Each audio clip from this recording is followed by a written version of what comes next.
You've seen Scarface, directed by Brian De Palma. You've seen John Travolta come back in Pulp Fiction. But have you seen Blowout? In the enthralling Blowout, brilliantly crafted by Brian De Palma, John Travolta gives one of his greatest performances as a film sound effects man who believes he has accidentally recorded a political assassination. To uncover the truth, he enlists the help of a possible eyewitness to the crime, played by Nancy Allen, who may be in danger herself.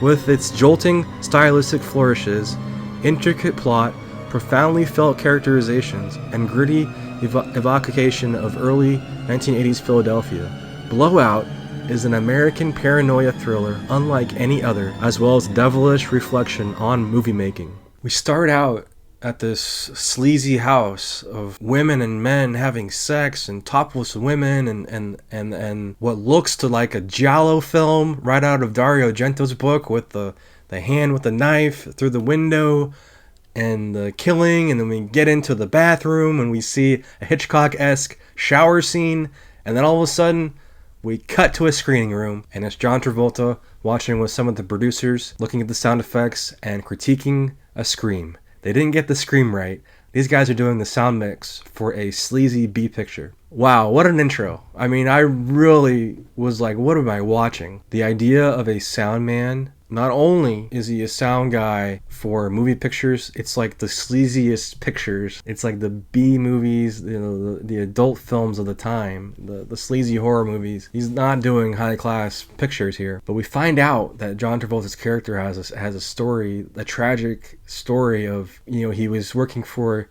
the FBI. He put a wire on somebody and it went horribly wrong. That he found the person hung by the wire in the bathroom. In this shocking flashback, going back to how this begins, where John Travolta is out recording sounds on a bridge. Beautifully edited scene between the animals, and the sound design of this film is just crazy. Because you hear the frog, you hear the owl, and then all of a sudden you hear the tire screeching of a car, and it's coming in, and it smashes into a river. John Travolta's on top of the bridge recording sound, and this car comes into the river. So Travolta jumps into the river and saves him. And in the background, we see this photographer guy sneak off too. He saves Nancy Allen, goes to the hospital, becomes friends with her. He's like, you know, I have audio of this, and it doesn't sound like it was a blowout. It sounds like there was gunshot, and the tire got shot. And then it blew. It sounds like there was some sort of like political setup here. In the background here, it's set in Philadelphia, and they're having this liberty celebration for the governor election. So all this political backdrop here. And then there's this Liberty Bell killer on the loose too, who goes around and he's been cutting up women and stuff like that. So you get a little mystery, giallo, Hitchcockian type stuff here. Travolta becomes our detective. People think he's crazy, but he's convinced that it's a gunshot. And I love that the set designs in this are just so of the time, with the analog technology, the sound recording devices. You see the sound reels, you see the film reels. It's like it's from a different world now that we have all this digital technology, but it's just so fantastically well made by De Palma.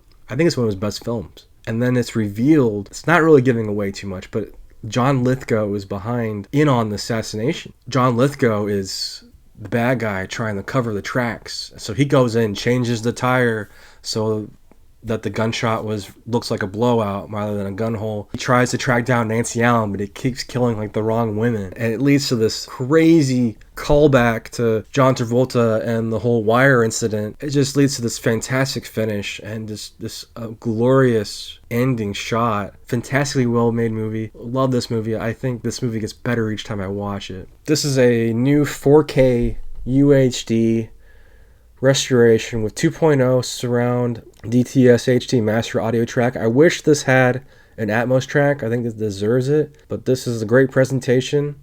It is an upgrade from the Blu-ray. I was a little cautious because I was like, it doesn't look that different in the beginning, but when you get to the hospital and all the different colors and the neon lights, they really pop in this. So it's definitely worth the upgrade.